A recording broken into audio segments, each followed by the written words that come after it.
Welcome to this episode of Intellectual Conservatism. Today I'm here with Elijah Yasi of Underground Catholicism. Today we're going to be discussing the Vatican I papacy. We're going to be focusing on its history, what it actually taught, and also the patristic and historical evidence for what Vatican I teaches. So Elijah, thanks for coming on to the show. Thanks for having me, Swan. It's a pleasure to be here with you. Yeah, Elijah. So let me see here. You started Underground Catholicism how long ago? I think it was like in February of this year, not so long, but I did have a blog post and I still have it. It's called Underground Catholicism.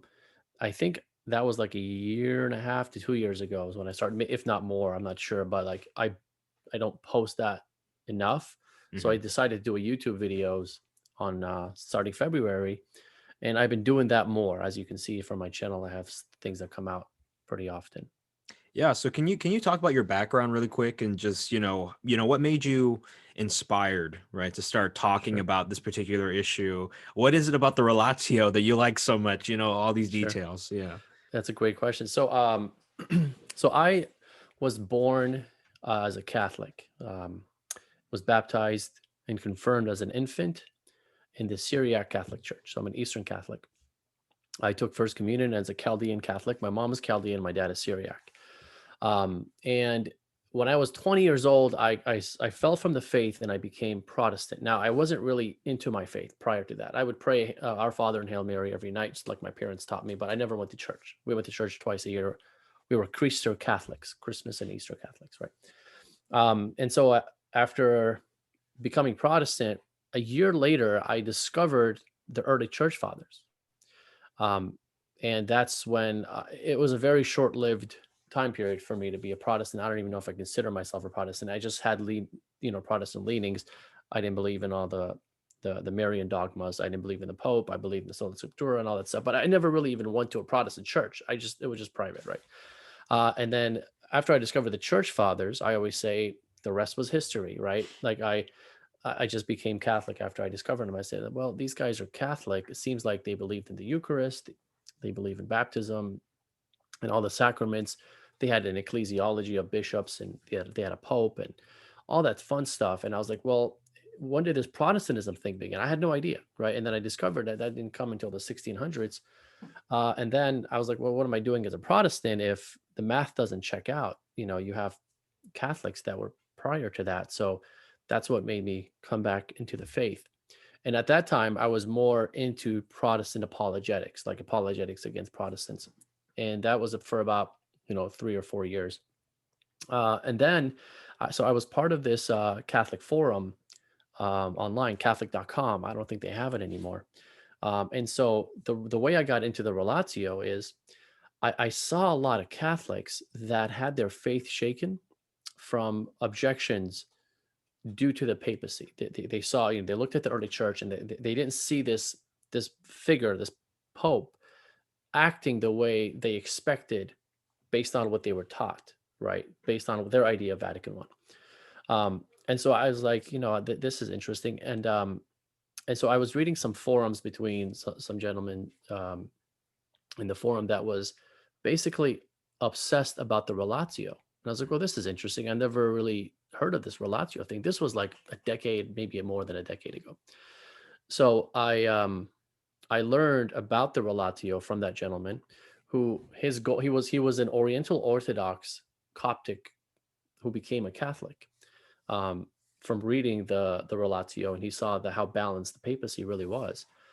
And so from then on, I made it my mission and my goal to talk to Catholics and really help Catholics understand what the papacy really teaches, what the Catholic Church really teaches on the papacy. And that's really my goal, Swan. I mean, I'm not really out to convert anyone, but people sometimes will message me and say, "Hey, I'm this faith," and from what you're saying, it's really interesting, and I can see some truth to that, and they're kind of coming close to Catholicism, but that's not really my goal. And but if that happens organically, right? That's that's just an organic thing. My main goal is to keep Catholics Catholic, right? I don't want them to go East or Anglican or Protestant or whatever. And so that's what really got me into the Relatio. So over a decade ago or so. And I've read it like, sheesh, I don't even know. I lost count. Occasionally, I'll just go and read it randomly, right? Mhm. I just love reading it because, it's a good refresher because I always get asked questions about it, and so I have to go and read it as well. So that's really the gist of how I got into it and why I got into it and when I Yeah. got into it. Yeah, I know that for some of the audience too, they might be wondering, what is the relatio? What is this thing that we're talking about?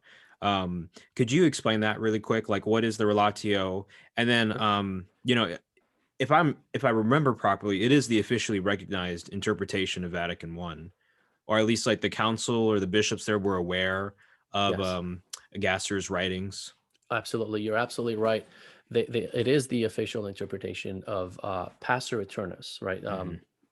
That's the chapter on specifically on papal infallibility. So not so much papal supremacy. That was there's a different relatio on that. That the bishop, I forgot his name, but it starts with a Z, is like Zelly or something like that. He wrote for that specific dogma to be voted on. Now, the reason why the Relatio of Bishop Gasser is what we're talking about, the reason why that's the official interpretation of papal infallibility is because the Pope, he commissioned this bishop named Bishop Gasser, to write this Relatio to explain what papal infallibility is. And that is the very thing that the Vatican I fathers read to vote on papal infallibility. Hmm. So if you want to understand what papal infallibility is, you have to understand the mind of the fathers of that council. You can't understand it in the way we do today. You have to look at it in their historical context and what they were thinking. And it has the debates between it's not the acts of the council, but you can see like basically some bishops that had objections to some of the things in the relatio, and Gasser would answer those objections. He would take some corrections and accept them, and he would take some corrections and say, no, we're not having that in the decrees or dogmas of this council because this and that. So you really get to understand all the ins and outs of papal infallibility, what it is and what it isn't.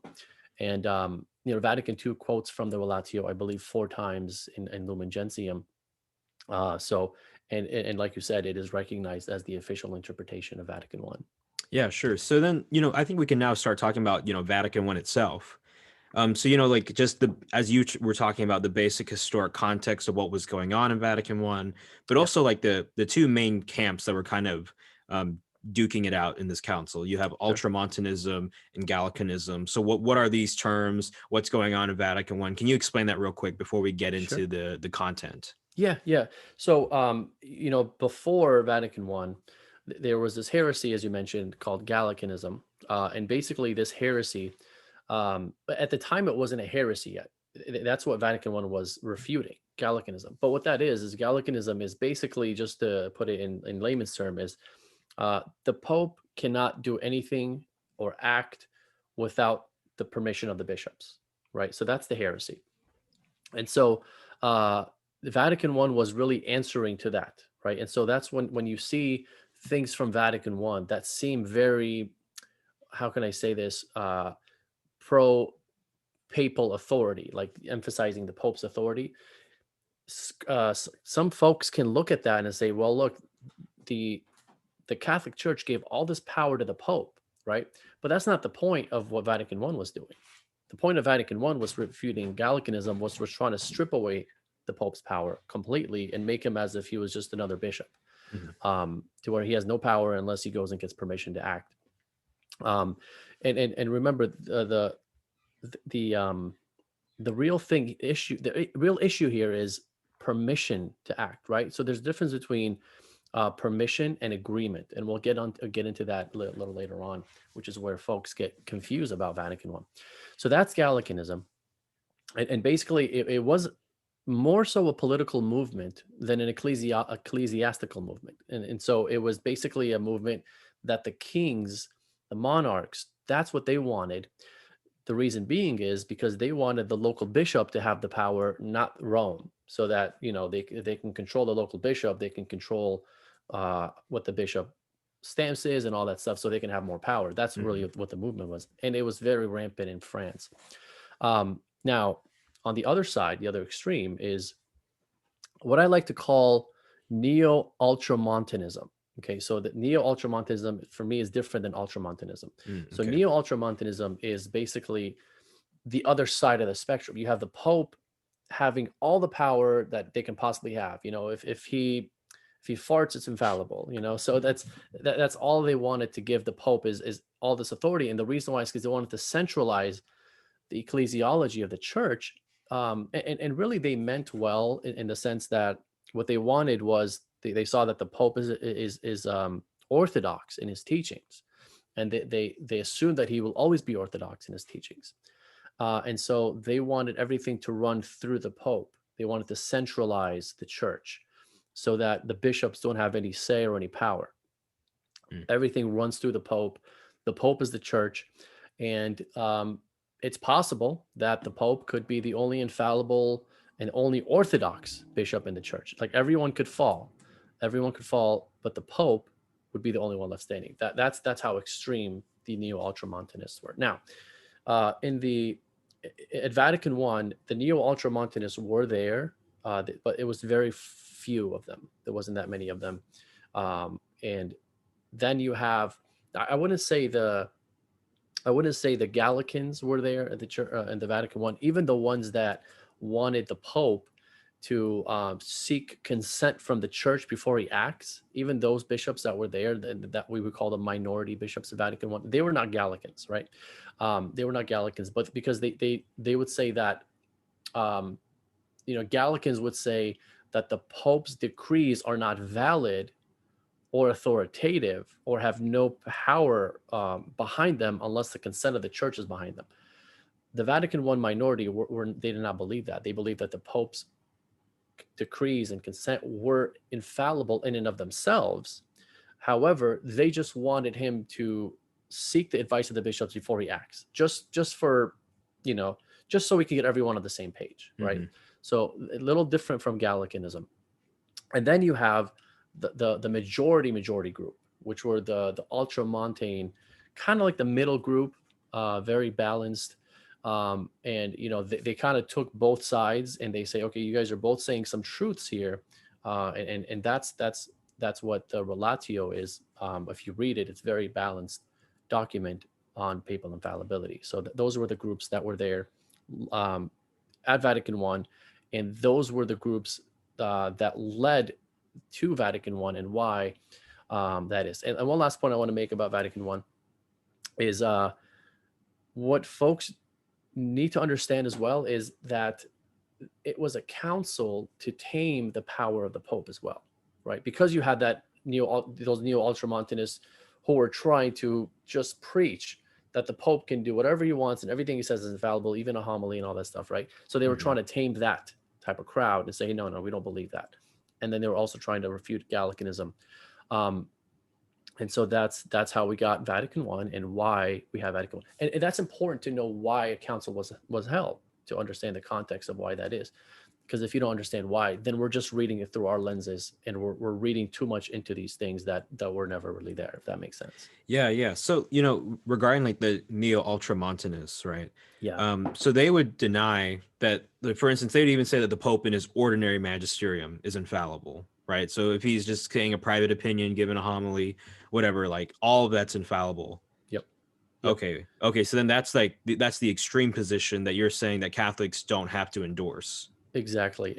And that's a good point you bring up, because those folks that taught that, those were the ones that had the best PR marketing, advertising of like what actually happened at Vatican I. Yeah. They won out after Vatican I as if their position was the one that won out. Because if you read Vatican I, you could actually read it in that light, right?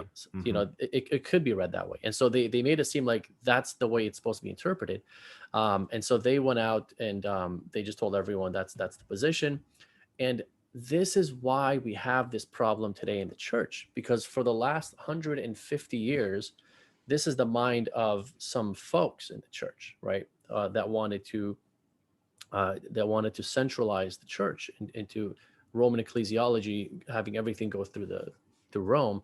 And so today, if the Pope says anything that's, heretical, not that I'm saying he has, but I'm Mhm. saying if he does, or if the Pope says anything that's imprudent, everyone's like, "Whoa, the Pope's not so he's not supposed to say that. That's not how it's supposed to work." And that's because of that mindset. Is like we trained ourselves to think that the Pope can never say anything wrong, and we look to him and we put this magnifying glass to everything, every word he says, and we try to translate this little word of how did he say this and what did he really say and all that stuff. That's where Mhm. that comes from.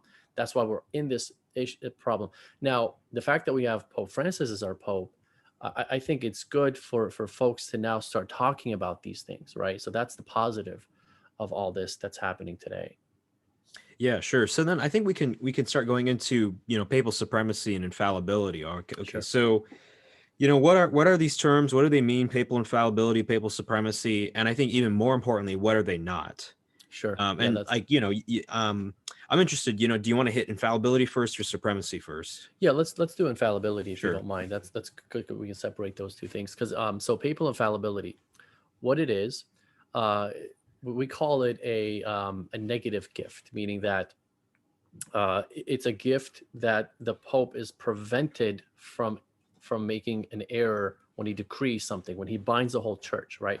So we believe as Catholics that when the Pope speaks from the chair, that we call ex cathedra, and he's speaking on matter of either faith or moral, and he's binding the whole church to that dogma. We believe when he does that, that he is infallible. He cannot err, right? Now, he cannot go outside of what's been revealed. He can only decree what the church has always taught. That means he can't decree like, um, like like like the Eucharist is not the body and blood of Christ, right? He can't decree that, right? He has to decree something that the church has always believed. And normally, in the circumstances of when questions like arise in the church, right? Now, it's not juridically that way. It doesn't have to be that way, but normally that's how it works. If there are questions in the church that arise, and the Pope is looked to give the answer, um, and he gives the answer is going to be infallible if he's able to decree it. Now, when I say the reason why I say when he's able to decree it is because if it's a heresy that he's about to decree, um, the Pope would be impeded from making that decree somehow by divine providence, right? Mhm. God will step in, or he'll change his mind, or the bishops will say, "Hey, you shouldn't decree this because this, and that," and he listens to the bishops, right? So that there are different reasons, whether it's supernatural or natural, that the Pope can be impeded from making a decree that's heresy. Um, and so that's what papal infallibility is. What it isn't, and this is very important, and we'll probably get into this a little more later.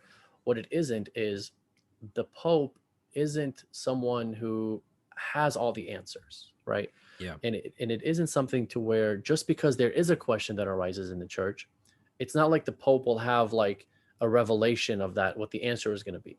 And it's not like he literally has this like box of treasure that he opens up and says, "Oh, let me find the answer here." How does the Pope find the answer to a question? Is he goes and seeks it from the church, whether it's bishops, councils, the advice of the bishops, whether it's scripture, tradition, church fathers, doctors, and things of that sort. He goes and seeks that answer, because he can only decree what the church has always consented to. By consent here, I mean agreed to. Remember, I said this word consent, agreement versus permission, right? The Pope does not need permission to act.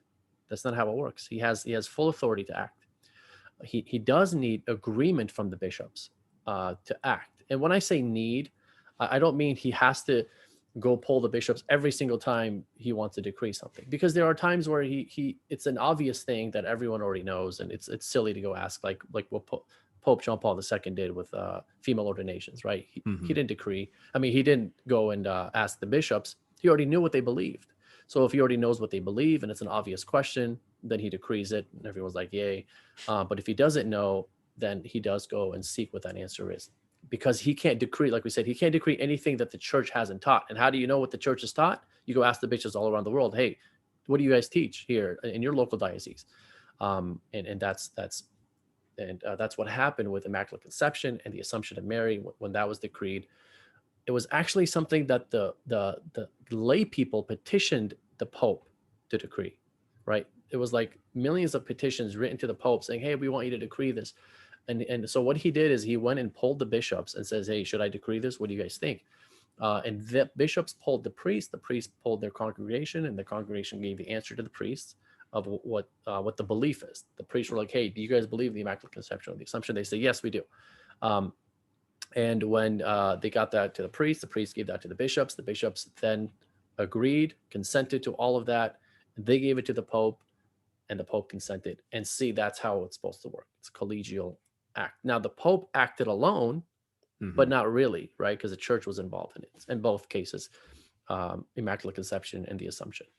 Yeah. So in other words, like, he has the authority to do, or rather to bind the conscience of the entire church, right, to his teaching.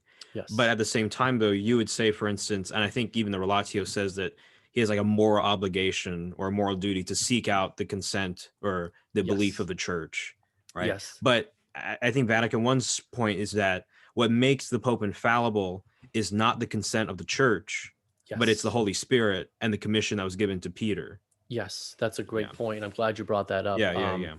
Yeah, so that's a great point. Yeah, you're absolutely right. And the fact that there's a moral obligation tells you that that he does moral obligation, meaning if he doesn't do that, it's a grave sin on his part, right? It's a grave sin on his part to act without knowing what the answer is, right? hmm So that's important. And then what you said about the consent of the church, that is exact. And I love that you brought that up because that's one of the most crucial parts of Vatican I's Pastor Eternus on papal infallibility. That's the most misunderstood part of it when it says that the Pope's decree ex cathedra is irreformable hmm in and of themselves and not from the consent of the church. And people say, well, look, see, the Pope doesn't need the consent of the church. Well, that's not what it's saying. It's just saying that it's not the consent of the church that makes the decree infallible. It's like you said, the commission from Christ to Peter, that gift of infallibility. And it's the gift of the divine assistance given to the Pope from the Holy Spirit. That's what makes it infallible. Doesn't mean that consent is not important or necessary. Yeah, and I think I mean you've done a good job on your channel too with your series in responding to Ubi Petrus. You've talked about how it's not possible for the Pope to declare something ex cathedra and not have the consent of the church, right? Correct. Could you Correct. explain how that works? Yeah. So, hmm in Vatican I, it says that the Pope cannot decree anything that the Church has never taught. Right. That's an important part, and what that really means is that the reason why it touches the heart of your question is because if he can't decree what the Church has never taught, that means he can only decree when he has consent because the Church has to teach what he's about to decree and has hmm to always have taught that, not just now, but has to always have taught that from previous bishops to now. So that's what he seeks when he seeks the consent of the church is, hey, church, have we always believed this, right? That's what he's seeking. Papal infallibility is not a gift of magic. It's not like automatic, right? hmm It's almost like a natural gift where the Pope is supposed to go and seek the answer. And if he goes and seeks the answer and he doesn't have the right answer, he won't be able to make that decree, right? hmm So, and that's almost like, and you can see the natural process of it, right? It's not like the Pope is led into an inspiration or revelation. Is he has a divine assistance, but it's not divine revelation, right? So the Holy Spirit assists the Pope in seeking that answer from the church, from scripture, from tradition, all that stuff. But it's not automatic. He has to do his work. And he can't just go into a room, lock himself, and pray and then get an answer as if he's like going into the Holy of Holies or the tent, Yeah, You sure. know what I'm saying? So, Yeah. So yeah. then, when we say, like, for instance, on one hand, we'll say, like, the Pope, in a sense, needs the consent of the church or has the consent of the church. But then on the other hand, the Relatio says something like, but it's erroneous to think that the Pope totally depends upon the manifest consent of the church, right? So Yes. what's going on there? What Yeah. do we mean by consent, and especially totally Sure. depend upon the manifest consent? We're saying the Yes. Pope doesn't need, to totally depend upon the manifest consent of the church. What does he intend by that? And yeah, can you explain what's going on there? Yeah, These absolutely. distinctions. Absolutely. And we can let me see if I can find it on the in the relatio, because you bring up a really good question. It's one of my favorite questions. Hmm. Um, so he says here, likewise, it is to be noted that dogmatic judgments of the Roman Pontiff are especially concerned with controversies about the faith in which recourse has been had to the Holy See, and the Pontiff should therefore define them, either from the Scriptures, the Holy Fathers, the doctrines of the Church, or tradition of the Church of Rome, which faithfully and religiously has preserved what Peter passed down. Therefore, whoever contends that the Pope, either for his information or for an infallible judgment about faith or morals, totally depends on the manifest consent of the bishops are on their or on their aid, has nothing left to do than to establish that false principle which says that all dogmatic judgments of the Roman Pontiff are weak and irreformable in and of themselves unless the consent of the church accrues to them. So basically, this is I'm glad you asked this question, because that's the important part of why we need to talk about this today, right? Okay. So manifest consent, that's different than consent, right? Yeah. Okay. Manifest meaning that he has to go and physically pull all the bishops every time he's about to act. And we just established that that's not always necessary, right? Because the Pope he can know the answer already, and something can be obvious. And the reason why Vatican I, this is very important. The reason why Vatican I did not put the decree that the Pope has to seek the consent of the church isn't because they believe that the Pope was going to act on his own. That's not why, or that they wanted him to. The reason why is because they were refuting the heresy of Gallicanism, which says the Pope cannot act without the consent of the church. And so in order to refute that heresy, they did not want to confuse the faithful and say, oh yeah, he does need to go seek the consent. They're saying, yeah, he does need to go seek the consent, but we cannot put that as part of the decree. Hmm. Why is that? Because if they put it as part of the decree, then what happens is the Pope's decree is infallible because of the consent of the church and not because of the Holy Spirit. Right. Mm. So that's the reason why. That's the reason why they could not put that in the decree, is because it would confuse people and say, yeah, the Vatican I teaches that the Pope has to go seek the consent, so therefore the consent is what makes it infallible. But that's the very thing they're refuting, right? So Hmm. that's the context in what he's saying, because he says elsewhere, um, and I'll find it here. Um, he says elsewhere, uh, but the issue is pressed by saying, and this is the third axiom: the consent of the church is a rule of faith which even the Pope ought to follow. So he sets that out as a rule of faith. The Pope has to follow that. And therefore, he should consult those who rule the churches before he makes a definition. He should, right? In order that he may be certain about the consent of the church, because he needs to find out what the consent of the church is before he acts. That's when he know that the teaching that I'm about to give is true, because the church believes it. If the church doesn't believe it, it's not true. So that's why I seek the consent. And then he says, I reply, the matter has come to its extreme point, and that we must accurately distinguish between true and false, lest we suffer shipwreck in port. So he sets up the argument from the minority bishops that say the Pope should seek the consent. The consent of the church is a rule of faith. And here is how Gasser responds to them. Does he disagree with them completely? Let's see what he says. He says, the matter has come to its extreme point, and we must accurately distinguish between true and false, lest we suffer shipwreck in port. He says, it is true that the Pope in his definitions ex cathedra has the same fonts, same sources, which the church has, scripture and tradition. It is true, and this is an important key here. It is true that the consent of the present preaching of the whole magisterium of the church, united with its head, is a rule of faith, even for pontifical definitions. Catch what he says. The present preaching is a rule of faith. That means the consent of the present preaching. That means what the bishops today believe. Hmm. That is a rule of faith for papal infallibility. It is true. Now, this is where, so he agrees with them there, right? Now, here's where he separates himself from them. This is the only difference between the position of Vatican I and those minority bishops that wanted it in the decree.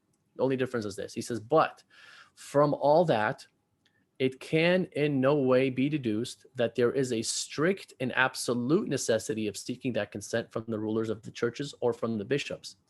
Now he says that I say this because this consent is very frequently able to be deduced from the clear and manifest testimonies of sacred scripture, the consent of antiquity, that is of the Holy Fathers, from the opinion of theologians, and from other private means, all of which suffice. Now catch this, all of which suffice for what? For full information about the fact of the church's consent.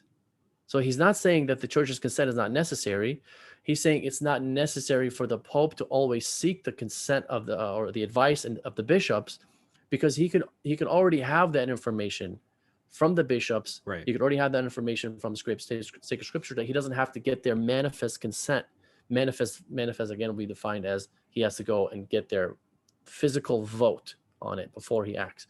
And last point, the reason why the only difference between Gasser and the minority bishops is we can't include this in the decree, because if we do, then the church's consent is what would make it infallible, and that's Gallicanism. False. That's false. So that's what they're really dealing with there. That makes sense. Yeah. I mean, that's really good. And I mean, I remember too, you talked about how one of the advantages of not having to always not to always have manifest absolute or consent of the church, right?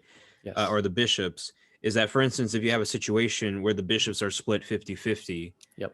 then you can't really then solve the issue, right? Because then the Pope's hands are tied. So then could you talk about how is that an advantage to have the Pope have this ex cathedra power? Sure. Yeah, that's you're coming with some great points there, Swan. That is another reason why they could not include that in the decree. What you just said, and you just reminded me of that. I know that I talked about that on the series I did. But so when you have a situation where the church is split, like you said, 50-50, the Pope is appealed to. Hey, Pope, which side is right? And that happened with Nestorius, with Saint Cyril. That happened with Flavian and Dioscorus in the 5th century. These Christological issues, they all went to the Pope and said, "Hey, Pope, what say you? Who's the right one here?" Right? If the Pope has to seek the consent of the church in that situation, how's that going to work? Right? He can't. That's not going to be possible, because you don't have consent, and that's why Gasser actually talks about that. He says, furthermore, and this is to be noted well, everyone knows that this rule about the consent of the churches in their present preaching is valid only in its positive sense and by no means in its negative sense. What does it mean by positive? Positive means, like, if the church agrees together, then yes, it applies. The consent applies. Now, if the church is split, like you're saying, it can apply, because you can't get consent when the church is split. But with that said, the Pope still is not acting alone in this sense, because it's not like there's option A and option B, and then the Pope says, well, I looked at both options and you're all wrong. My answer is option C, and then he becomes the only Orthodox bishop. That's also not going to be possible, because we believe that it's not just the Pope who is immune from falling into heresy when it comes to official dogma, but the church as a whole cannot fall into heresy. The bishops, the episcopate, that's a divine institution. And so you will always have the members, which are the bishops, and the head consenting together. Not all the members, some of the members, at least some of them are always going to be in communion with the Pope, and they're all going to act together. And so in that situation that you brought up about the church being split, he does choose between option A and option B, and with that option, with those bishops, he acts with them, so that together they act and decree what the church has always believed. Right. So, Vatican I doesn't make the other bishops superfluous, and it doesn't throw them under the bus or say, like, hey, maybe only the Pope is the Orthodox one and you just have to bow down to him. It's like, well, no, like, he's going to decree at least, what the mind of the church is, or, you can find his teaching being affirmed by the other bishops. Yes. So it's not as if it's a totally novel thing or totally just, slapped onto all the bishops in the world. Yeah. Yeah. Yes, that's a great point. Yeah, exactly. And it's not like he's isolated from the church. He can only define when he's connected to the church, because he's speaking their mind. And that's really the best way of looking at it. Eric Ibarra has a great blog post on this. Basically, I want to say it's called Papal Infallibility that the East can accept, something like along those Yeah, lines, right? that's cool. Yeah, it's a great blog post because he lays it all out of papal infallibility for the most part is basically the Pope having the authority, the only one that has the authority to speak the mind of the church. Now, if he's speaking their mind, excuse me, if he's speaking their mind, then he does need their, he does need to find what the church teaches, and if he finds what the church teaches, that's what consent is, because Hmm. that's, and again, going back to what we talked about, again, agreement versus permission. Let me just talk about that just for one Yeah. quick minute here. Hmm. Agreement is the church agrees with this teaching, right? Meaning that the church has always taught this and the church is teaching this now. That's what agreement is. Permission is the Pope has to go and pull the bishops and say, hey, I can't do anything without you guys. Please give me permission to act. So that's the difference. Yeah. And when Gasser uses the word consent, sometimes he means permission and sometimes he means agreement. Hmm. And it's very nuanced and you have to really get the context and the gist of what he's talking about to really know what he's saying, because the word in Latin is the same, it's consent. Hmm. And so you really have to see the context to know what it is that he's talking about. Yeah, and I mean, the book that we're talking about, The Gift of Infallibility by Ignatius Press, Yes. that's a translation, right, of the Relatio, because the Relatio was originally written in Latin.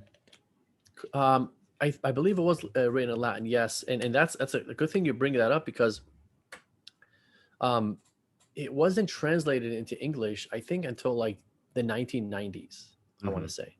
um and that's important because we were really going through what Vatican I was teaching.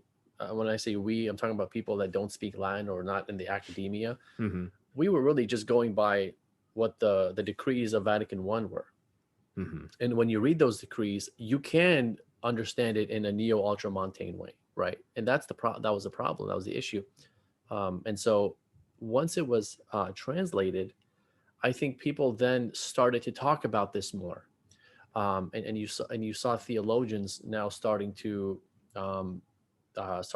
kind of open things up and say, look, it was actually more balanced than we thought.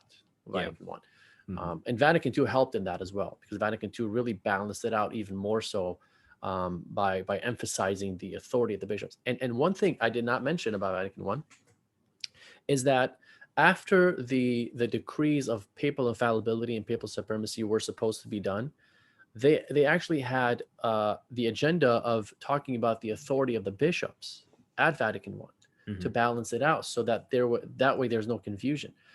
What happened was there was a war that disrupted the council. The council was never officially closed until Vatican II. Vatican II closed Vatican I and then opened Vatican II. And they actually took the acts of of Vatican I, about the authority of the bishops, because those were written already. They just were never voted on. And they started off with those to open up Vatican II on the magisterium. Hmm. Yeah. All right. So we've talked about papal infallibility. Is there anything else that you wanted to hit on, or can we move on to papal supremacy? Yeah, no, I think we can move on. I think that's a good place to Okay. do that. Yeah. So then, yeah, papal supremacy, from what I can recollect, basically the idea is that the Pope has an immediate, direct, um, episcopal authority that has, and he has universal jurisdiction, right? Yes. So Yep. immediate, direct, universal episcopal authority. Yes. Yep. Are those all the conditions, or am I missing something? I think you got them all. I think you got Okay, them all. cool. Yeah. Yeah. Yeah. And that's, this is where when people see that, they're like, well, then the Pope is the universal bishop of the church, in the sense that he's the bishop of every diocese, because technically, juridically speaking, he can involve himself in every diocese, and he can say, I want you in San Diego to use only red candles in the church, right? Hmm. And the bishop will have to say, okay, I guess you're the Pope, then I have to follow that, right? So because of that, people say, well, then the Pope becomes the the bishop of every diocese, right? And he has too much power. And that's where we have to distinguish between what is juridical and what is providential, right? Juridical is the rule of what can be or can't be done, or what the Pope's authority and power and all that stuff is. Providential is we don't believe that the Pope is going to act that way. And he's never acted that way, right? He's never gone into a local diocese and made people like change little things here and there. He doesn't even have time for that. That's not how it works. So the Vatican I fathers, what they had in mind when they decreed on papal supremacy is they wanted the Pope to have authority, not because they wanted him to go and involve themselves in local dioceses or other churches or Eastern churches. That's not why. And so that's the kind of vision people have when they read Vatican I from the East, at least, right? Or from Protestantism as well. But what the Vatican I fathers had in mind, and the purpose of it all, was if there are some issues in like, let's say, San Diego, right? The Bishop of San Diego is not acting right, which he probably isn't. I used to live there, but that's another story for another day. Yeah. So if he's not acting right, then the Pope has the authority to step in and either put people in place to fix that issue or fix it himself. The purpose is really to give him authority to step in issues that are like uh, uh, kind of destroying that part of the church, Sure. or that section of the church, or even a greater section of the church, right? And that's what I love, encyclical by Pope Saint John Paul II called Ut Unum Sint. If you read that encyclical, you really start to see the purpose of the papacy, because he is writing to the Eastern Orthodox and Oriental Orthodox bishops and patriarchs. He's writing to them. He's not writing to Catholics, and he's saying, "Look, this is what we mean by the papacy." He says that if the Pope, if there is a issue in the church, the Pope has the authority to step in, not because he wants to lord it over, the people or the bishops, but because if you don't give him real authority, he won't be able to act and fix issues in the church, right? Now, but even with that, even the fact that the Pope is acting, you could technically say that he's not acting alone, but he's acting in communion with his brother bishops. Because if he's acting and he's trying to fix a situation in the church that's causing turmoil in the church, the bishops are going to be behind him. Not to say, they're not going to say, "Hey, that's not your place to do that." No, they're going to be all over it with him, saying, "Yes, that bishop in that city is acting wrong." Just like what happened with Saint Cyril in Nestorius. Saint Yeah. Cyril went after Nestorius, and the bishops. Remember when Saint Cyril wrote to the Pope and said, "Hey, this guy is teaching that the Mother of God, that Mary is not the Mother of God," right? He says, I have I have consulted also other bishops, and they all agree with me on this. Like, and he gives the regions of what bishops agree with him. And then he went to the Pope with those bishops, right? He says, and so he was like the head of them. He says, "Hey, together we come to you to solve this matter for us." So he already has their backing.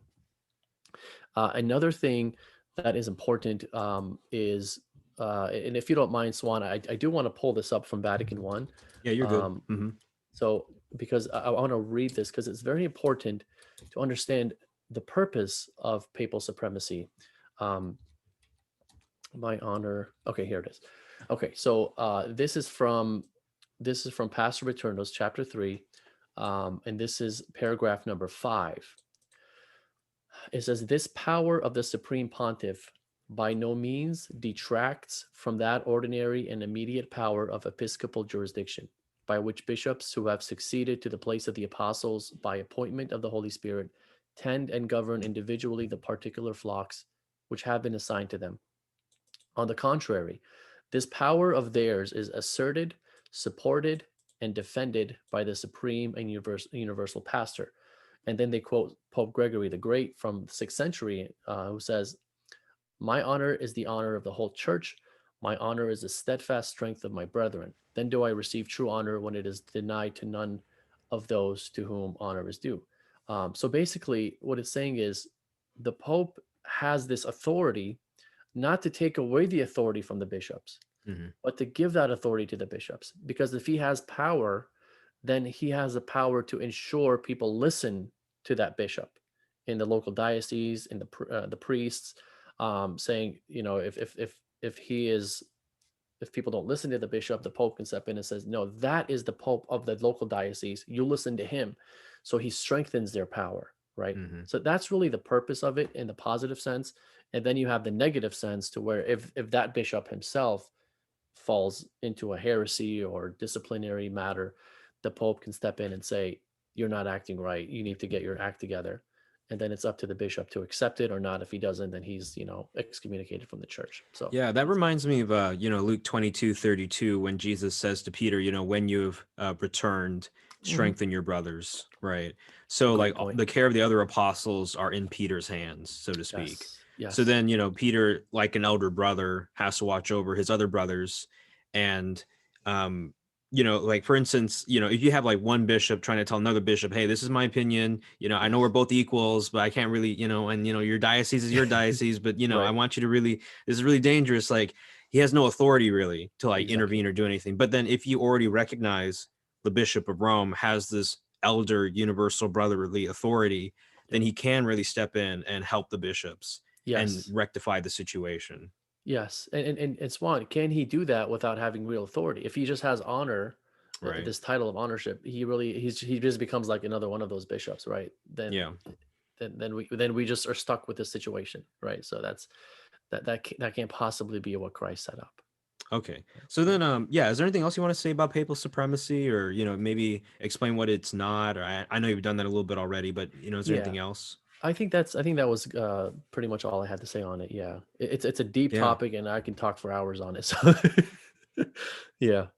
Okay, so let me ask you Sure. kind of a question that's often raised, kind of in popular level, Eastern Orthodox apologetics. And Sure. I know that, like, with this objection, you've said, like, it's stupid if someone who knows or Yeah. ought to know more Yeah. raises it, right? Yeah. But, if you're talking about like an everyday person who's just kind of passing through, it's understandable, right? Sure, of course. Absolutely. Right. So if someone asks you, well, if the Pope's infallible, why do you need ecumenical councils?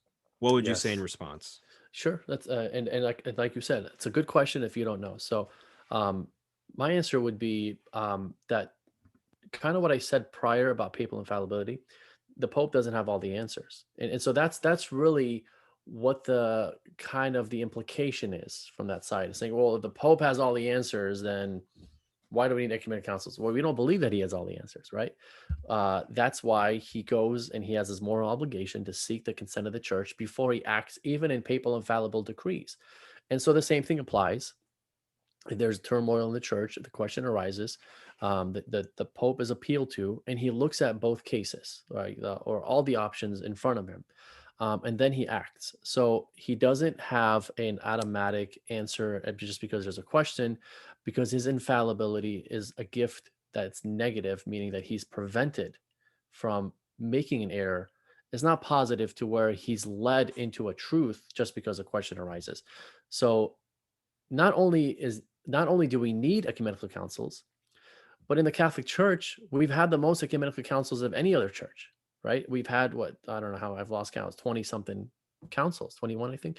Um, and we've had them prior to the first millennium. We've had them after the first millennium. We've even had them after uh, the papal infallibility has been decreed, right? So then you have Vatican II.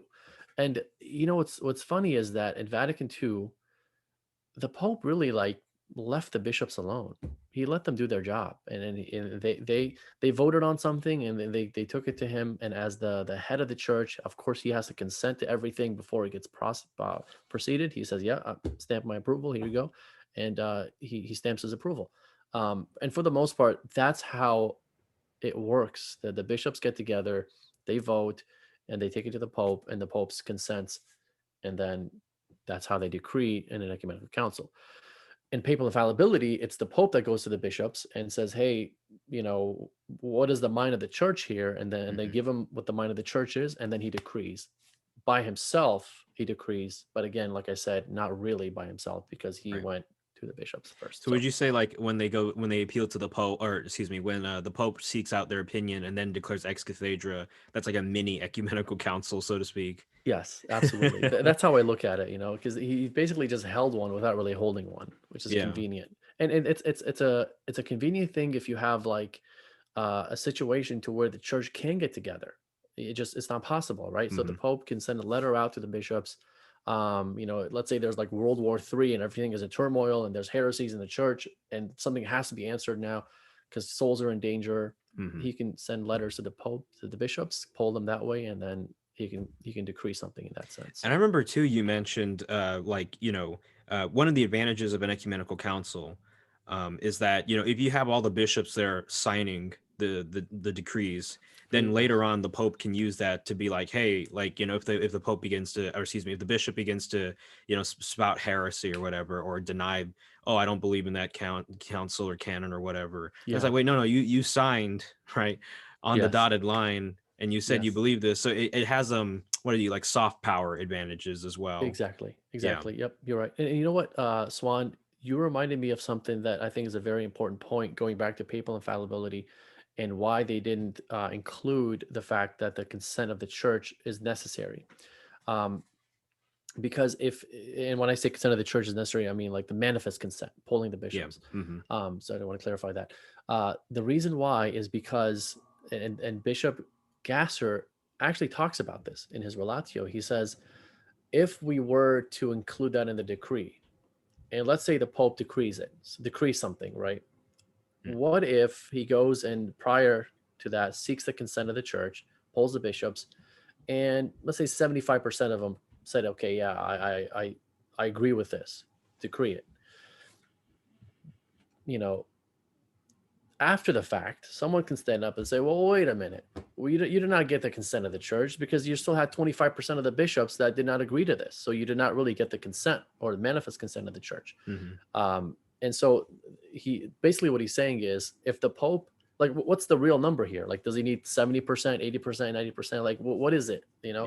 So if you make it into like that kind of rule where it's kind of like mechanical and if it's this, then it's true. If it's 85, it's not true. If it's 86 and it's true, then that's ridiculous. And Yeah. that's another reason. So there are so many reasons why they didn't include it in the decree. None of them were because they didn't think it was important. And that's what people think. They think because they think that the Pope isn't supposed to seek the consent or doesn't have to seek the consent because the consent is not important. He can act alone. That's far from anything of the mind of the fathers of the Vatican I. That's not how they were thinking at all. They actually thought that it was important for the Pope. In fact, this is something that I always love to mention, as you know, Swan, Hmm. is you look at the Swiss bishops Yeah. when they Hmm. after the council they wrote to the Pope and said, um, you know, here's how we're interpreting Vatican I, and you let us know if that's true. And they write, and the Pope is will always seek the council, the advice of the bishops, just like he always has. That's what Vatican I taught. They write to the Pope. The Pope himself, Pope Pius IX, the one that opened and closed, well, not really closed, but opened Hmm. Vatican I, and from beginning to end. He himself receives this letter, he reads it, and he says, I agree with you. That's the interpretation of Vatican I. Not only does he say, I agree with you, but he stamps his apostolic authority on it and it makes it an official magisterial document. Wow. Yeah, so that gives it authority. And if you want to understand what papal infallibility is, that is a document you want to read because the Pope says amen to it. So that's another thing that folks miss when they look at Vatican I. Yeah. Before we get into patristic evidence for supremacy and Sure. infallibility, I just want to ask you two questions, right? I mean, so one question that I have, and this is just kind of more like whether or not whether or not this is a good response. So I remember in Sure. my debate with Father Patrick Ramsey on Reason and Theology. Yeah, you did a great job, by the way. I love that Thanks. debate. Yeah. Yeah. In that debate, I remember Father Patrick, he said something like, well, if the Pope can kind of usurp the authority of a local bishop, then is that bishop really the Church of Christ in a sense, because, and the idea here is that if the Pope can do that or can't interfere in another diocese, then it's as if that bishop really isn't fully the church, or excuse me, that diocese isn't fully the church. Right. And I think like, as I was thinking about that question, I thought about like, how the Pope has been referred to as the caput or the head of the church, right? And I thought about like, if someone, attacks my hand, right? Like they would have attacked me. Okay. Yes. And if someone attacked my foot, they would have attacked me. But in a sense, though, like if they attack my head, that's like a more fundamental part, right? Sure. That's where like the kind of the seat of the whole identity is, right? Yeah. And Yes. that isn't to deny, like for instance, if you attack the hand, you attack me. If you attack the head, you attack me. You attack a part, you attack the whole. But Yeah. there is a sense in which this part, my head, is the most kind of fundamental or important unifying part of the Sure. entire organism, right? Yeah. What Yeah. do you think about that response? Do you think it's a good response? I think it is. I never thought of it that way, but that's a good one. That's a good way of looking at it. Absolutely. All right, cool. Yeah. Okay, Yeah. second question. Sure. Um, yeah, I mean, I don't know if you thought about this at all, but I mean, people always love running to Pope Honorius as an example of a pope who's Yes. not infallible, or who is declared a heretic Yep. and isn't infallible. So, I mean, is that a good counterexample to papal infallibility? Well, if it was, then I myself wouldn't be Catholic. But it's a fair objection, right? It's a fair objection, and we really have to look at the situation, the historical situation. Now, Mm-hmm. the issue of Honorius to me isn't the fact that he decreed something heterodox. I don't believe he did, right? Yeah. Not because I don't believe, and let me clarify that, because there are some folks who say, well, he wrote a letter to the Patriarch of Constantinople. He didn't really bind the whole church, right? And that's a fair thing to say. But to me, even if he did bind the whole church with what he wrote to the Patriarch of Constantinople, it wasn't heretical what he said. I would argue that it wasn't heretical. Mm-hmm. And so to me, that's not the issue. And there is evidence that there were like the Maximus, the confessor, was defending Pope Honorius, saying that that's not what he meant, right? He wasn't really talking about Christ having one will. What he was really saying, he didn't really understand the issue. And here's why we say that the Pope doesn't have all the answers. That Pope did not have the answer because he didn't understand the question in the first place, Yeah. So he was talking about Christ having one will in the sense that he didn't have this pull towards sin and goodness, He's saying, no, he has one will. It's always good. That's what he's talking about.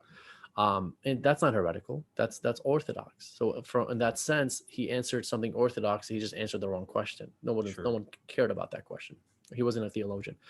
The issue with Honorius is that an ecumenical council excommunicates him, after his death. Yeah. That's really where the issue is for a Catholic, in my opinion. So somebody could disagree with that. That this is not official church teaching, obviously, but it's the fact that the church excommunicated Honorius. But if you have a balanced understanding of the papacy, if you don't have this like emphasis on the Pope's power, like anything he does is good and orthodox and infallible, then you really don't have much of an issue. It's okay to excommunicate a pope, especially after he has already passed, right? Mm-hmm. Like he is a dead pope has no authority, obviously, right? And especially if a living pope rubber stamps it. So yeah, that's what I would say about Honorius. But you can also say, well, technically he wasn't binding the whole church, so he wasn't really decreeing something ex cathedra. So there are so many like different ways you can look at it. None of it really goes against Vatican I once you really understand Vatican I. All right, good. Yeah. Okay, yeah. So then let's now get into the patristic evidence for papal supremacy and infallibility, because I remember, like, I know my limitations in this area, and when I saw that when you were responding to Ubi Petrus, you were like looking at the Tome of Leo and all these things, and what is it? You recently looked at a council, I believe it was, or something like that. Yeah, Synod 649, Lateran Synod with Alan Rule. That was a fun show. We did 2 parts on that. That's this book that we always like to mention. It's the Acts of the Lateran Synod of 649 by Father Price, Richard Price. Highly recommend it. It's a dry read. If you don't like that stuff, you're not gonna like this book. But I love that stuff. I just love looking at the mind of the fathers of a council. How did they think? What were they thinking? Were they debating? And I've always wanted to be a fly on the wall in one of these like early councils and just like seeing what it looked like, what the debates looked like, how they talked to each other and all that stuff. And that's the closest we can get to it. It's almost like watching a movie, but not really. You know what I'm saying? So yeah. So that's and the Tome of Leo, I think, is a great example of the Pope having infallibility in the church, the Pope being the head of the church, the Pope's being asked when it comes to a dogma in the church, hey, what's the answer here? The church is in turmoil. Um, that's what the Patriarch of Constantinople did. Flavian, he wrote to the Pope of Rome, as you know, Pope Leo, and says, there's this person named Eutychus who is under the jurisdiction of the Patriarch of Constantinople. He was under that jurisdiction, and the Patriarch of Constantinople still went to the Pope and says, hey, if you all we need is a confirmation from you, and all this matter will be settled. This whole matter will be settled. That's what he tells them. And that's what we teach. We teach that the confirmation of the head working with the members is what is necessary for something to be decreed, right? So that's an example of the importance of the Pope. It's a divine institution. His office is divinely instituted by Christ. That's why, and this is what you mentioned earlier, that synod, Saint Stephen of Dor, says that the Pope's office, his authority and his see is immovable, meaning you can't take it somewhere else, and you can't change it. You can't say, well, I don't want it to be, I don't want Rome to have the authority. I'm going to give it to Constantinople, right? That's what some Eastern Orthodox do today. You can't do that. Our own saints, Saint Stephen of Dor is saint in both of our church. He says you can't do that. And this is a part of a synod it's part of a letter that was part of the synod. So a bunch of other bishops all said nobody objected to that. That was something that they were okay with. And so that's a testimony to papal infallibility, and like you said, the caput, the head, the universal head of the church. And that's the important thing that I think people miss, is the difference between when the Pope acts and when a patriarch acts. That's not a Roman bishop, as Yeah. far as the Pope, right? When the Pope acts, his act is universal, has universal effect, because he's the universal head. When the Patriarch of Constantinople or Alexandria or Antioch, when he acts or when they act, their role isn't the universal head. So their effect when they act only has an effect in their own local jurisdiction, right? That's the distinction that we have to make. Did you want me to get into some patristics of like some fathers or?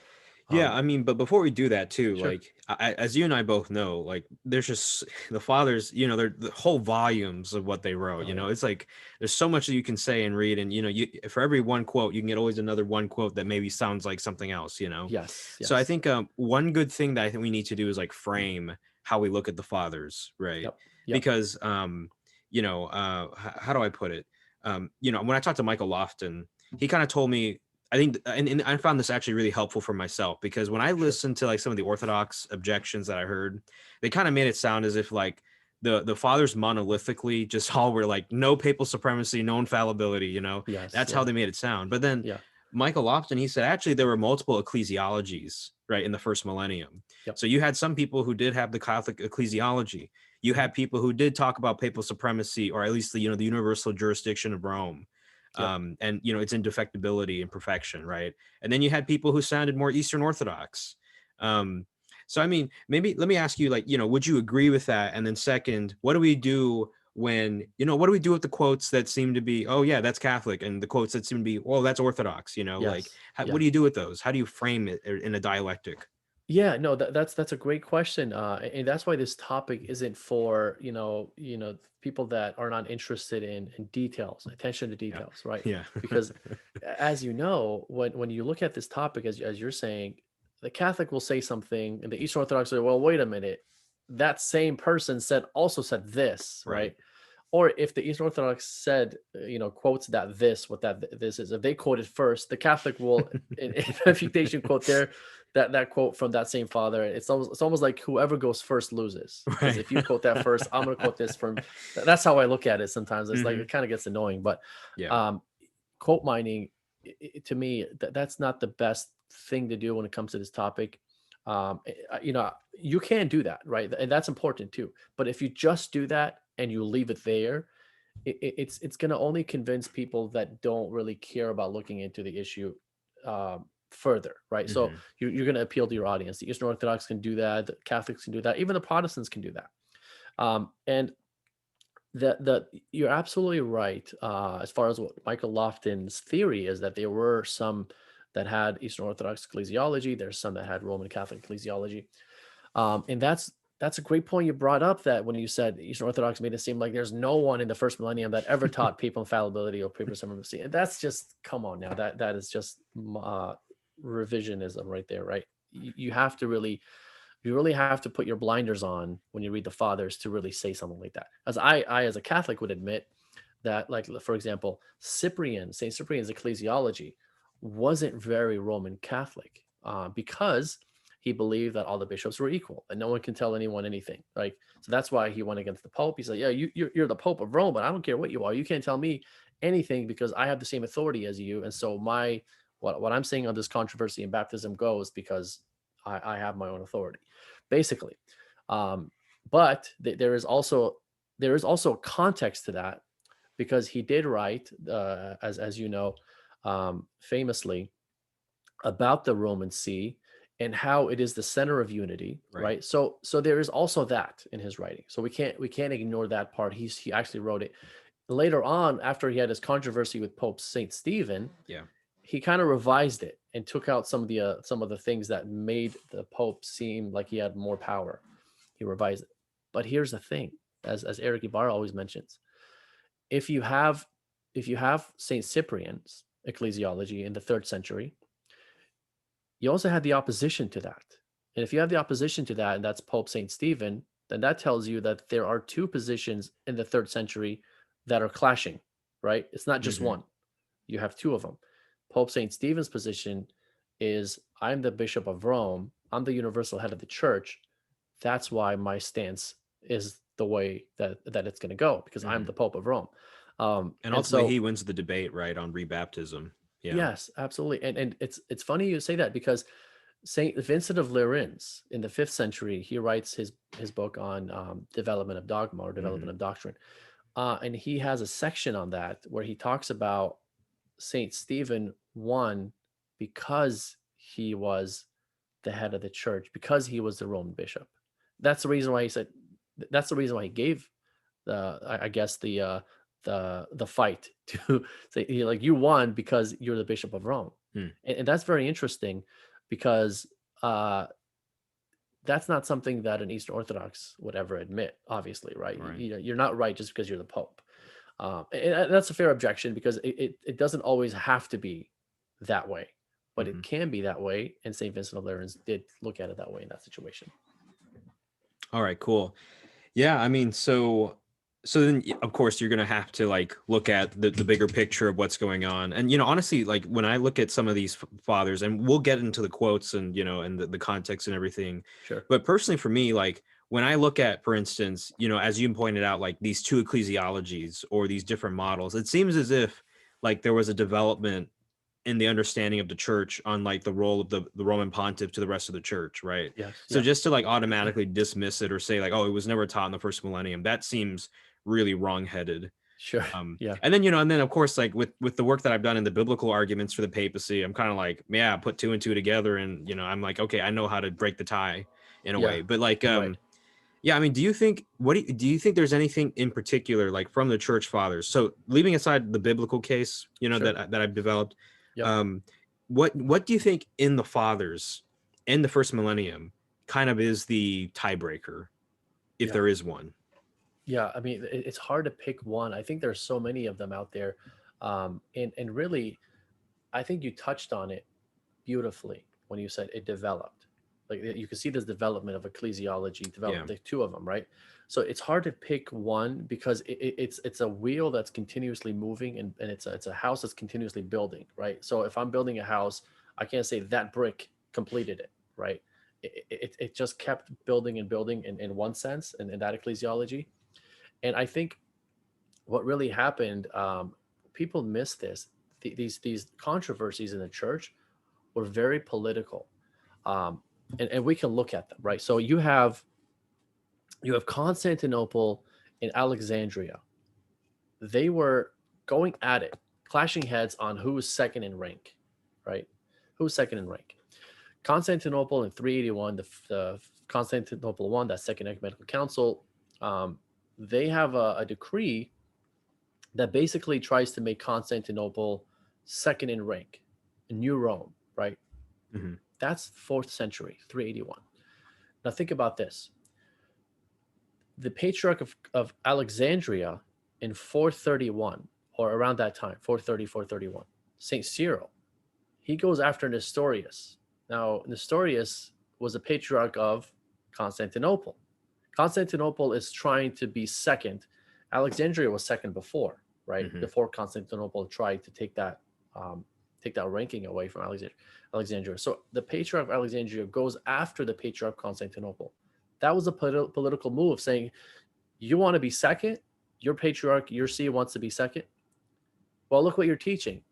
You're teaching a bunch of garbage. You can't be second, Mm-hmm. My see is teaching orthodoxy. Okay. So that's what you have at 431. Now you fast forward to 451. Then you have the Patriarch of Alexandria, Dioscorus, who I believe was a relative of St. Cyril. He goes after the Patriarch of Constantinople, Flavian. Now Flavian had an issue, like we mentioned earlier, with one of his archmandra. I can't really remember what the word is, but like he was like this person named Eutychus in the church who had a heresy about Christ having one nature, right? Yeah. Mm-hmm. So Flavian goes after him and says that's wrong. Christ has two natures, and he appeals to the Pope, like we mentioned earlier, and the Pope agrees with him. The Patriarch of Alexandria agrees with Eutychus, and he basically disrespects the papacy, and he basically excommunicates Flavian in 449.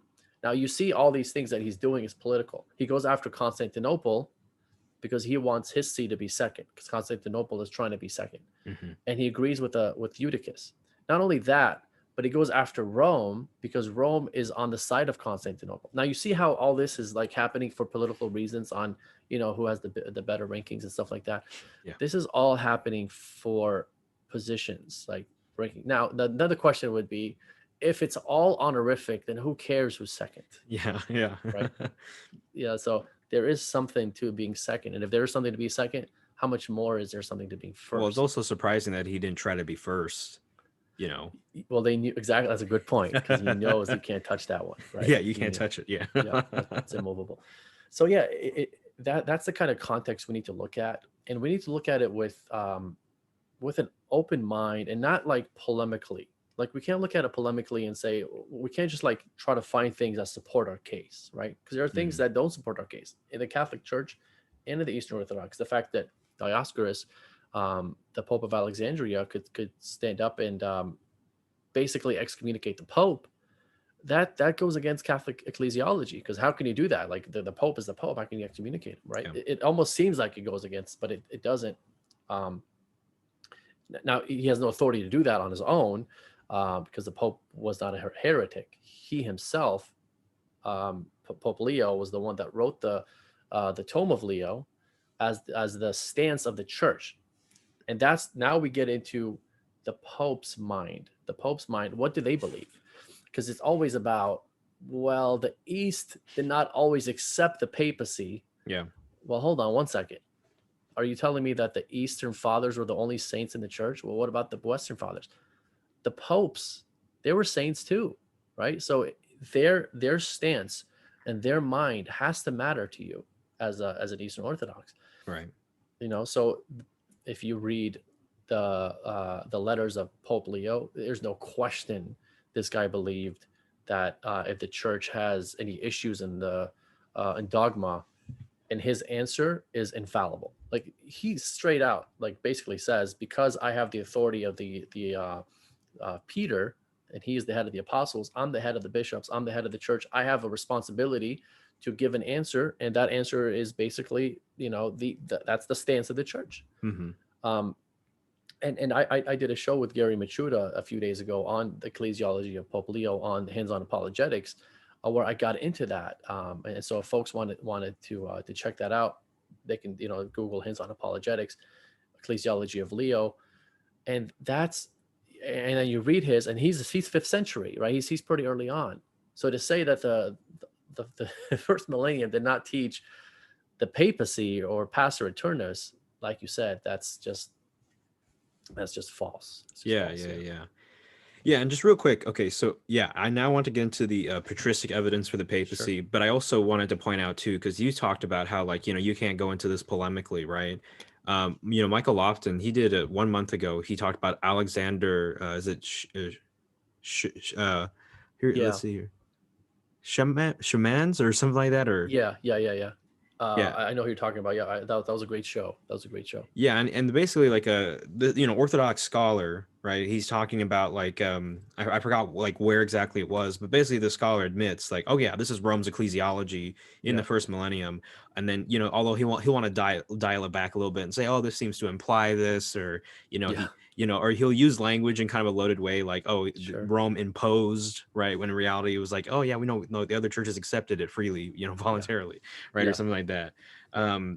Yeah, I mean, so clearly, yeah, I mean, the Roman ecclesiology was not novel with respect to the first millennium in the history of the church, right? Um, Correct. Correct. and Yeah. that's why it was something that actually had to be contested with, or actually, the East had to actually address it, right? Yep. Because it wasn't something that just grew out of nowhere, right? It was Correct. there. Correct. Correct. Okay, Yeah. so yeah, I mean, Elijah, how about you go ahead and you present the case to me?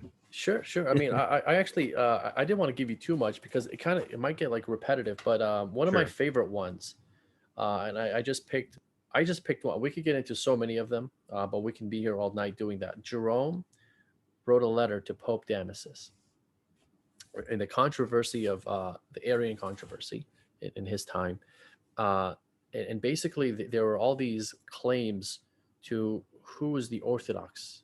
I believe it was in Antioch. Who was the Orthodox patriarch of Antioch? Um, I think there were like different claims. So he's basically writing to the Pope saying, he's asking him like, who should I be in communion with? You tell me. You tell me whatever the truth is. You tell me, I'll believe it. So here's what he says. He says, since the East, shattered as it is by the long-standing feuds subsisting between its peoples, is bit by bit tearing into shreds the seamless vest of the Lord, I think it my duty to consult the chair of Peter and to turn to a church whose faith has been praised by Paul. I appeal for spiritual food to the church whence I have received the garb of Christ. The wide space of sea and land that lies between us cannot deter me from searching for the pearl of great price. Though your greatness terrifies me, your kindness attracts me. From the priest, I demand the safe keeping of the victim. From the shepherd, the protection due to the sheep. Away with all that is overweening. Let the state of Roman majesty withdraw. My words are spoken to the successor of the fisherman, to the disciple of the cross. As I follow no leader save Christ, so I communicate with none but your blessedness, that is, with the chair of Peter. For this I know is the rock on which the church is built. This is the house where alone the paschal lamb can be rightly eaten. This is the ark of Noah, and he who is not found in it shall perish when the flood prevails. But since by reason of my sins I have betaken myself to this desert which lies between Syria and the uncivilized waste, I cannot, owing to the great distance between us, away ask of your sanctity the holy things of the Lord. Um, and so that's letter. That's letter. Let me see, 15 of Pope. Sorry, of letter of Jerome to the Pope Damasus. That's letter 15. And so you see the language is very explicit, right? He's basically saying if we're on a communion with Rome, we're not saved. He says that explicitly in so many words, right? And that's why he's like, well, that's why I go to you because you tell me what the answer is. Now he has so many things that he says. He also says the church here is split in three parts, each eager to seize me for its own. Meanwhile, I keep crying. He that is joined to the chair of Peter is accepted by me. Therefore, I implore your blessedness by the cross of the Lord, by the necessary glory of our faith, the passion of Christ, that as you follow the apostles in dignity, may you follow them also in worth. Tell me by a letter with whom it is that I should communicate in Syria. Like, who should I be in communion with? Despise not a soul for whom Christ died. So he's basically asking, hey, there's three groups here. They all want me, and I don't know who to be in communion with. So he writes to the Pope and saying, hey, which of the three is orthodox? Which one should I? And that's letter 16. Now I encourage your listeners to find these letters 15 and 16 and read them in their entirety. They get a lot more explicit than what I'm reading in showing that what Saint Jerome believed about the papacy. Now, the objection would be, hey, well, he's just a Latin father. He's a Western saint. So, of course, that's the Pope has authority over him. He has jurisdiction over Saint Jerome. Notice the issue here that Saint Jerome is writing about is in Antioch, or it's actually in Syria. It involves the Patriarchate of Antioch, which is in Eastern. So whether or not the Pope had jurisdiction over Jerome, Saint Jerome or not, that's irrelevant. He's not writing to him as as his patriarch. That's not how he's writing to him.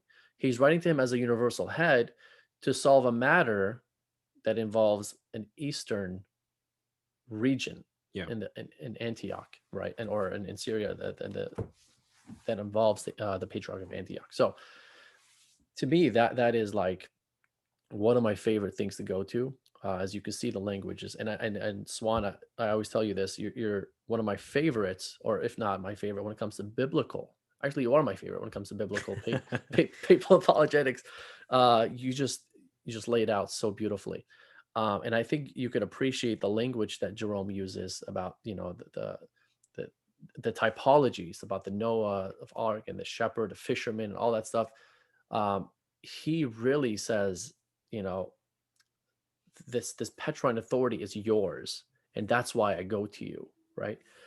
Where the objection from the East is, well, we're all Peters, right? Everybody is a Peter. Yeah. My doggy, my grandma, everyone's a Peter. So it's like, well, hold on one second. There's a difference between Jerome being a Peter. There's a difference between Augustine being a Peter and the Pope being a Peter. There's a difference in the way that their relationship is to the church.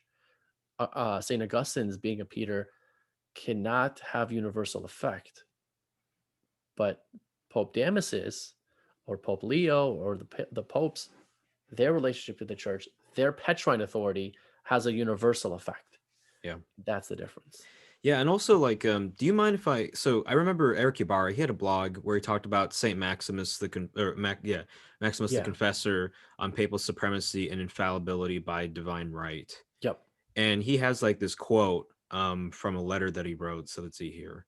So this is on his blog. So Eric writes here, when the envoys from Rome traveled to Constantinople in order to receive confirmation of the election of Severinus to papal office, but were told that no such thing would happen unless the newly elected pope signed off on the ekthesis, St. Maximus records the following description of this event as it was reported to him. And then I'll just read it. Are you familiar with this letter? Yeah. Okay, so here's what Saint Maximus the Confessor says. He says, quote, having discovered the tenor of the document ekthesis, since by refusing to sign, they, the legates, would have caused the first and mother of churches and the city remain so long a time in widowhood, they replied quietly, we cannot act with authority in this matter, for we have received a commission to execute, not in order to make a profession of faith. But we assure you that we will relate all that you have put forward, and we will show the document itself to him who is to be consecrated. And if he should judge it to be correct, we will ask him to append his signature to it. But do not therefore place any obstacle in our way now, and do violence to us by delaying us and keeping us here. For none has a right to use violence, especially when faith is in question. For herein even the weakest waxes mighty, and the meek becomes a warrior, and by comforting his soul with the divine word is hardened against the greatest attacks. Okay, and then here's the part that Eric bolds. Yep. How much more in the case of the clergy and church of the Romans, which from old until now, as the elder of all the churches which are under the sun, presides over all. having surely received this canonically, as well as from councils and apostles, as from the princes of the latter, Peter and Paul, and being numbered in their company, she is subject to no writings or issues of synodical documents, on account of the eminence of her pontificate, even as in all these things all are equally subject to her, according to sacerdotal law. And then I think he goes on a little bit, but I feel like that's kind of the main point Yep. there, Hmm. right? Yeah. So I mean, do you feel like, I mean, that sounds pretty clear to me about universal jurisdiction? Yep. Like let's see here, you can't be judged by the rest of the church, Sure. basically. What do Yep. you take? What do you take about that? Yeah, that's beautiful. That's beautiful there. And then you notice his language. It's involving the Church Universal. This is not a matter of like, yeah, yeah, we're gonna appeal to the Pope for this little local matter. Like if the Pope decrees on whatever it is here, that's gonna be effective for the whole church. And so yeah, that's one of my favorite go-tos, Saint Maximus the Confessors. Now, to be fair, there is an objection from the East, right? Hmm. The objection is if you there's a situation to where Saint Maximus, now I don't have the quote in front of me, but just to give you like a summary of it, he's basically told that this is Rome's position, and the position that they told him was a heterodox one, right? And then he's like, well, I don't believe that, basically. And then they're like, well, no, that's what it is, and that's not really what it was. Yeah. And then he kind of taken aback, and he's like, well, even if Rome's position is that, then then I can't be in communion with that. So Hmm. he basically put truth over Rome's position, Hmm. but that's in his mind based on what he was Hypothetical. told, Yeah. hypothetical, right? So that's what the East would counter with. But like you said, hypothetical. Now there's so many things that could be going through his mind. Like, okay, he could have believed that Rome is infallible up until that point that he was told, well, they're taking this position, how can they be infallible? And that could shake his faith on it. Right. But it's based on a lie, It's a right? misinformation. Yeah. Misinformation, yeah. So Yeah. um, that's really what the East have Yeah. against our case when it comes to Maximus Confessor. Right. So we talked about the Tome of Leo. You cited Saint Jerome. I Yep. brought up Saint Maximus the Confessor. Yep. I mean, I know we've gone for like what, 90 minutes now. Yeah. Um, Maybe we can start wrapping up a little bit. But Sure. can you talk about also like okay, so Saint Agatho, right, at the Hmm. Council of Nicaea, Yep. the letter that he reads. A lot of Yes. people have talked about that particular letter, especially Eric. Yeah. So can you talk to us about what was going on in that letter, what was said, and also like, does it actually get us to papal supremacy? Because I know some people like, was it, Eric brings up Philip Schaff, who Yes. basically in his commentary says, oh yeah, this is papal supremacy right here, Yep. in the letter, and nobody objected to it. So, Yeah. Yeah. No, that's one of my favorites as well. You're nailing everything. Like you're just saying all these things. I'm like, oh yeah, I should have said that. Right. yeah, I'm trying to make sure that we squeeze, the toothpaste out of, Absolutely. completely. Yeah. Absolutely. And man, I wish I had the letter because it is so powerful. I don't have it in this book. Maybe I can find it here because it is so powerful and it deserves um, to be read. Hmm. I Let's can see. pause the recording while you look for it. Yeah, that'll be great if you can. I appreciate. All right, and we're back. Elijah, you have the letter, correct? Yes, yeah. So this is Pope Agatho. He says, to these same commissioners, we also have given the witness of some of the holy fathers, whom this apostolic church of Christ receives, together with their books, so that having obtained from the power of your most benign Christianity the privilege of suggesting, they might out of these endeavor to give satisfaction, when your imperial meekness shall have so commanded, as to what this apostolic church of Christ, their spiritual mother, and the mother of your God's sprung empire believes and preaches.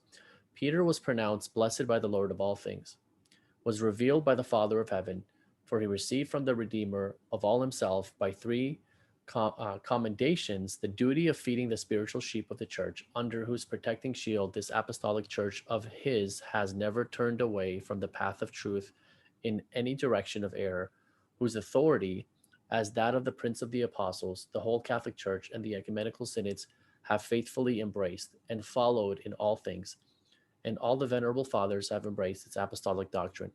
This is the living tradition of the apostles of Christ, which his church holds everywhere. For this is the rule of the true faith, which the spiritual mother of your most tranquil empire, the apostolic church of Christ, has both in prosperity and in adversity always held and defended with energy, which it will be proved by the grace of Almighty God, has never erred from the path of apostolic tradition, nor has she been depraved by yielding to heretical innovations, but from the beginning she has received the Christian faith from her founders, the Prince of the Apostles of Christ, and remains undefiled unto the end. Okay, and that's my favorite part, because you have letters from Roman popes that say that the Roman See has never been, has never been sullied or never taught heresy, and the Eastern Orthodox will say, well, yeah, up until that point, that's true, and that's why they can say that. Well, here's a saint in an ecumenical council writing to all these Eastern fathers. They accept it as if it's, no problem. Yeah, sure, that's we'll take that. He says remains undefiled unto the end. That's in perpetuity. And that's the part that is the biggest issue for an Eastern Orthodox to answer. And not only that, but I mean, I read the letter. This is not the whole letter, but I read where he's giving this authority. We're always made fun of from Eastern Orthodox, saying, "Oh, you guys have this Petrine syndrome, Peter syndrome, right? Anytime you see Peter, oh my goodness, Pope, papacy, Vatican I." Well, Pope Agatho is using the Petrine authority. He's using the fact that Christ gave Peter the three commendations, feed my sheep, feed my lamb, feed my sheep. And he says, duty of feeding the spiritual sheep of the church, under whose protecting shield the apostolic church of his has never turned away from the path of truth in any direction of error. And then, he basically uses the Petrine verses that we use to apply to himself and to say, this is why I have authority. Yeah. And we do the same thing for Pastor Eternus, right? We say, well, this is why the Pope has authority, is because of those three passages in Scripture, which you're very familiar with, since that's your strength. That's and I'm glad it is, So yeah, thanks. Yeah, I mean, like, and we could talk about, even we could talk about Saint Ephrem talking. You showed me this quote after my debate with Ubi, but like, Ephrem talking about how Peter is the new Moses, the new lawgiver, like, and all that kind of stuff. I mean, it's just incredible. Oh, yeah. But I think we have a good stopping point here. Sure. We can continue this maybe next time, or do something else. But yeah, Elijah, thank you so much for coming on to my show. Absolutely. Yeah. Okay. Absolutely. So yeah, tell us more about how, where can my audience find your material? Is it just a YouTube channel? Do you have a Patreon or? So I don't have a Patreon, but it's a YouTube channel. If you go on YouTube, you just search Underground Catholicism or Elijah Yasi. You should be able to find it that way. Yeah. You can find my YouTube channel. You can subscribe on there. And also, as I mentioned, the blog post, I have some stuff on there. A lot of the stuff I have is Immaculate Conception on my blog post. But I do have other stuff on there. And I'm planning on putting a lot of the stuff I'm doing, refuting Gobi Petrus, I'm planning to put that in text format, because I know the videos are so long. Yeah. And people just want to, just give me this, give me the information. I don't or want write a book. Writing a book. I was in the middle of writing a book on the Immaculate Conception. In Original Sin, and all this that you've seen me do lately has put a pause on that. And I'm like, this, people don't really care about the Immaculate Conception as much as they do on the papacy. And I figured, let me do the papacy stuff, because I think it's going to benefit people more than the Immaculate Conception stuff. Yeah. But how about I have you on my show again to talk about the Immaculate Conception, because I think, that, I mean, if other people don't care, that's them. But for me, for you, that's really important, Absolutely. It's our mother, it's, right. I hate when people think that she had original sin. It's like, to me, it's like thinking that she sinned. What's the difference? She had sin in her. To me, that's just preposterous. But I just want to thank you for having me on. It's been a pleasure, and I'd love to have you on my show sometime in the near future, and we can talk off air and try to get a date on that, because I want that biblical papacy stuff presented to as many people as possible, because it is so beautiful to me. I love the typology, and it just puts everything together, everything that I'm talking about. It's not what the patristic stuff. It's as great as it is. There really isn't there isn't really a divine bow to it, right? There's a lot of politics and all this stuff, but Hmm. the thing that you present, that's divine. That's scripture. Yeah. To me, that's superior than anything that I do, in my opinion. But yeah, again, I just wanted to say I appreciate having me on, and it's been a pleasure being on here. All right. Thanks, Elijah. Yeah.